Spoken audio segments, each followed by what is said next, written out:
プーチン大統領は今日も嘘をついています。自ら提案した停戦期間にもかかわらず、ロシア軍から猛烈にウクライナに対する攻撃を行っています。それでいて政府発表は一切攻撃はしていないと真っ赤な嘘を平気でついているのです。皆さんごきげんよう、上川薫です。今回取り上げる話題は、ロシアで開催される対ドイツ戦戦勝記念日、行事に向けてのロシアの変化について皆さんに解説していきます。まず最初に取り上げるのは、ウクライナによるロシア内陸部に対する攻撃。今日もまた多くの場所に対する攻撃を成功させています。今回報告された攻撃箇所の中で最も遠方なのはペルミ製油所で、国境から1500キロ離れています。この製油所に対する攻撃は3度目。そして3回攻撃が成功しているということは、その間ロシア側が全く防備を整えられていないことの証明です。大型のドローンであれば、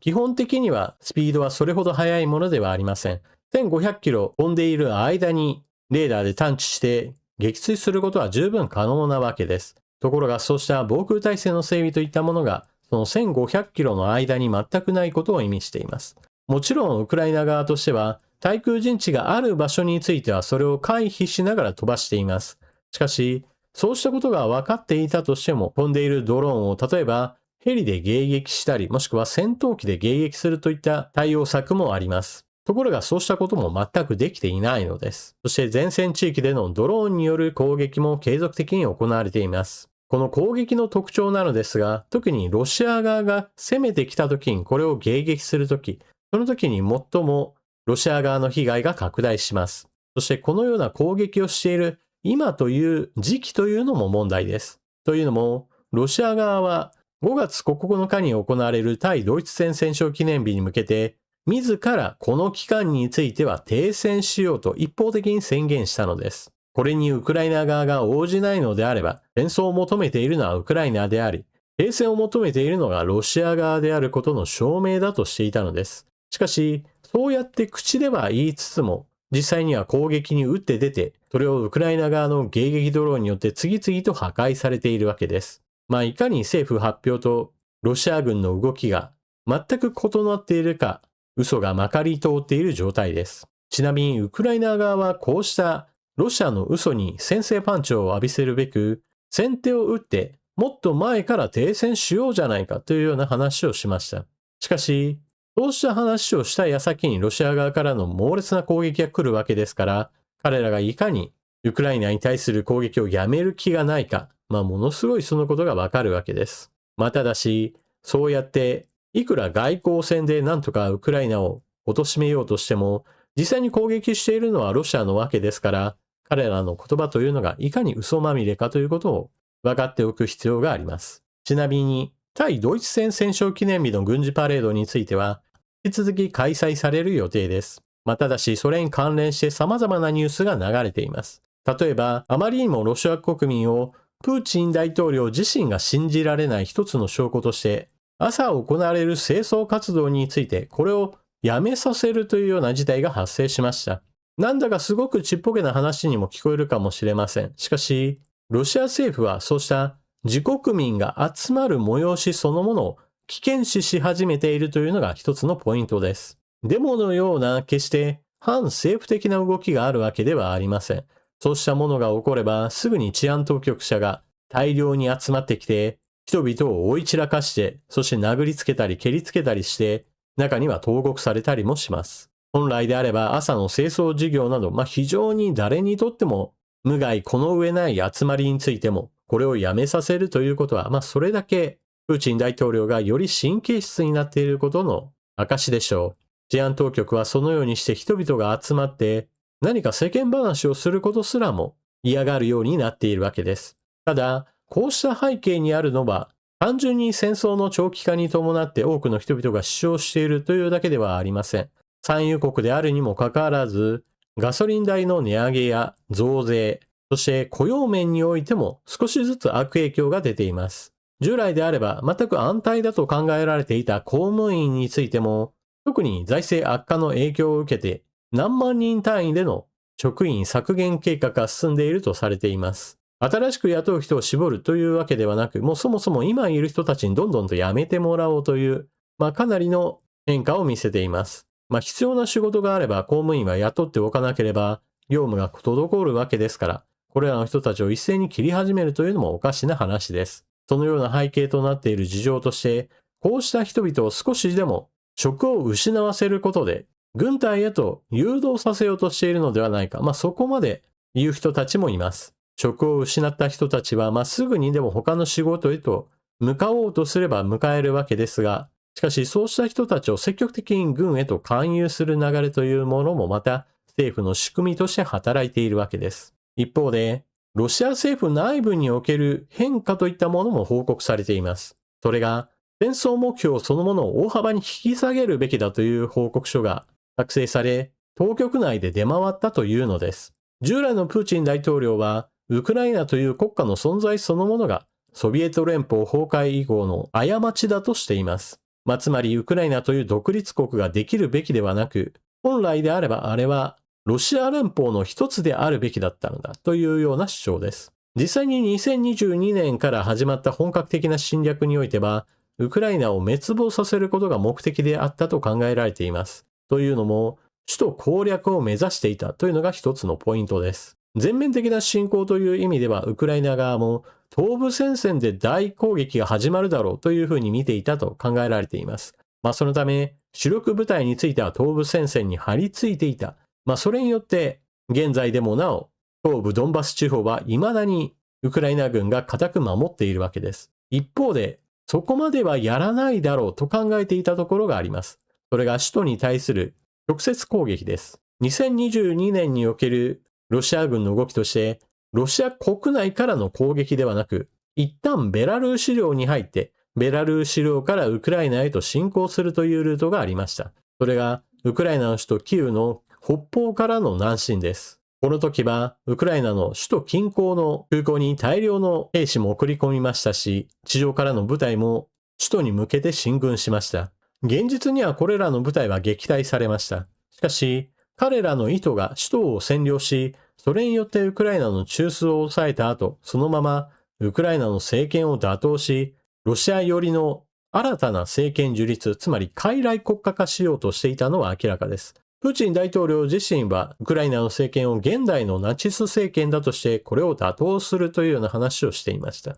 こうした目標について現状ほぼ不可能な状態になっているわけなので、これらの目標を大幅に引き下げます。首都キーウの攻略については、もはやあれはなかったことにして、東部ドンバス地方を抑えれば、それで大勝利だというふうにしよう。そして、それ以外の東部南部における占領地域、これをロシア領だとしたままで戦争を終わらせれば、もはやそれで十分ではないかというような論調に戦略目標を引き下げるというのです。つまりこれ以上先に進むのは難しいので、今占領している地域を維持した上でなんとかドンバス地方を奪いたいとしているのです。ちなみにこのドンバス地方を奪うという点についても、軍事的に奪うのが難しいからこそ、ロシアからアメリカのトランプ大統領に対してなんとかウクライナ軍をドンバス地方から撤退させてロシア領のものとしてアメリカが認めようというような話もしていたわけです。この部分についていよいよロシア政府内でそこまでやればもういいだろうという終わり方についての議論が始まっているというわけです。ただし、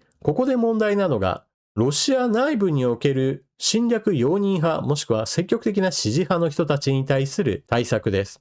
そこで出てくるのが再教育と再配備です。まず、ウクライナを侵略して滅ぼすべきだぐらいまで言っていたような人たちは、従来プーチン政権にとっては、非常に扱いやすい人たちでした。侵略攻撃を続けるときにロシア国民をどんどんと焚きつけるような存在だったからです。しかし、そうした人たちがウクライナが滅亡していないにもかかわらず戦略目標を引き下げて、もうこれでいいじゃないかとなったときに、政権に対する批判を強める可能性があります。このような人たちに待っているのは再教育です。基本的には収容所送りにしてもう一生出ないようにしようというような話をしているわけなので、これはソ連時代のような、かなり強硬策だと言えます。しかし、現代においても、ロシアにおいては特にそういったことを行うことに障害はないでしょう。治安当局はそのようなことをするだけの超法規的措置を日常的に行えるような危ない組織です。また、戦場帰りの人たちについても同様の措置を取ると考えられています。それが再配備。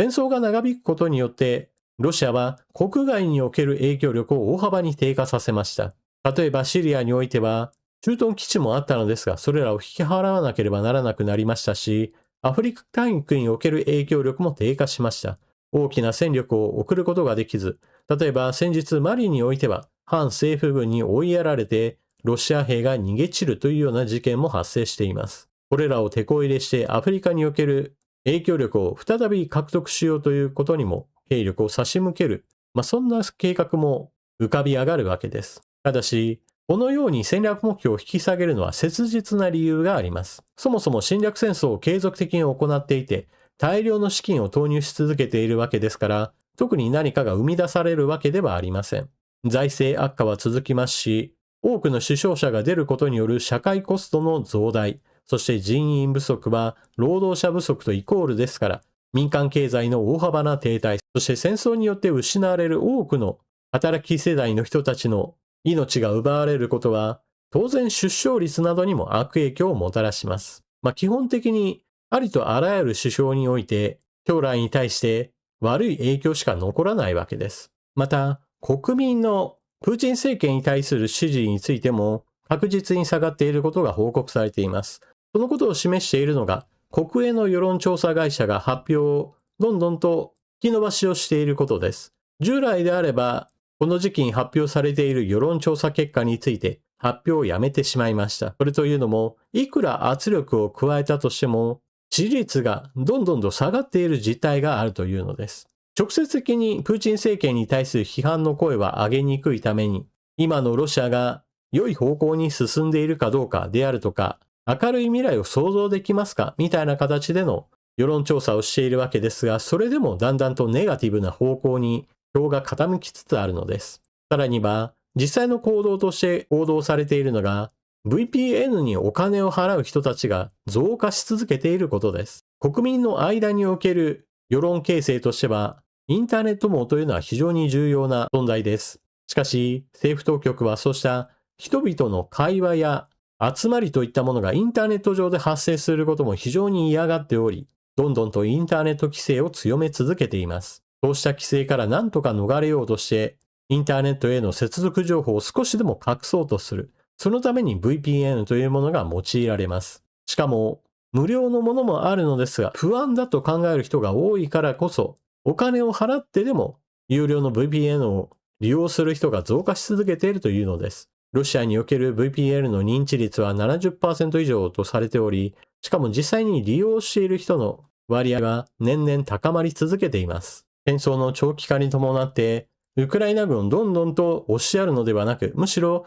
前線では激しい反撃と、そしてロシア内部にもさらにウクライナの攻撃が様々行われる状態が日常化しつつあります。そしてロシア内部においてもこの戦争は長く続けるべきではないと考える人たちが徐々に増え続けている。こうした動きというのはあくまでもふつふつと湧き上がるようなもので、まだ燃え盛るような勢いはありません。しかしそうした一つ一つの変化が積み重なって、どこかで堰を切るように大きな動きを生み出す可能性は十分あります。最後に一つ、ウクライナ側の話もしておきましょう。ウクライナの防衛産業は戦争の長期化に伴って、新興企業なども次々と生まれました。必要とされる技術や兵器が非常に多岐にわたり、これらを急いで開発しなければならないという事情がありました。実際、2022年段階ではなかった長距離兵器についても次々とウクライナは実用化し、そして実戦に投入する中で改良を続け、ロシア軍相手に成果を見せています。そしてここに来て、ウクライナの防衛産業で作ったものをアメリカも輸入してよいというような状態へと変化がありました。これは従来、アメリカ、ロシアとの間において、ウクライナのものについてはアメリカは輸入しないようにするというような話をしていたのですが、これが解禁されたのです。現在、直接的にウクライナからアメリカへと輸出できるものといえば、迎撃ドローンぐらいしかないというふうには見られているわけですが、しかし、アメリカが正式に輸入できないぞとしていたリストからウクライナが外れたということ、それ自体が、ウクライナの西側の武器市場にアクセスできる一つのきっかけともなります。すでにヨーロッパ各国との間における共同開発や共同生産の話なども進んでいます。ノルウェーとの間でのドローンの共同生産やドイツメーカーとの開発金の実践投入、そしてちょっと意外に思われるかもしれませんが、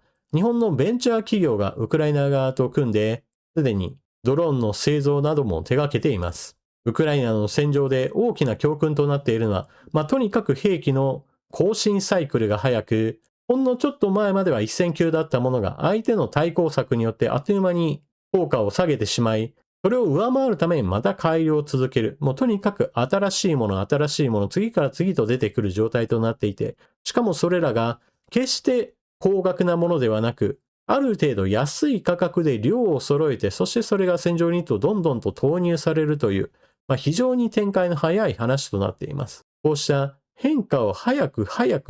というのに対抗できる、そうした防衛産業の新たな形というものが今戦場で求められているわけで、これに適応することが今の安全保障関連の企業には求められ始めています。ウクライナのこの適応力を兵器開発へとつなげる動きというものが今後西側の防衛産業にとっても非常に重要な動きとなり、彼ら自身が自立してロシアに対する攻撃力を増すための一つの産業の柱として大きく育とうとしています。というわけで今回の動画はここまで。最後までご視聴いただきありがとうございました。チャンネル登録していない方はぜひともこの機会にチャンネル登録よろしくお願いします。それでは次の動画でまたお目にかかりましょう。またね。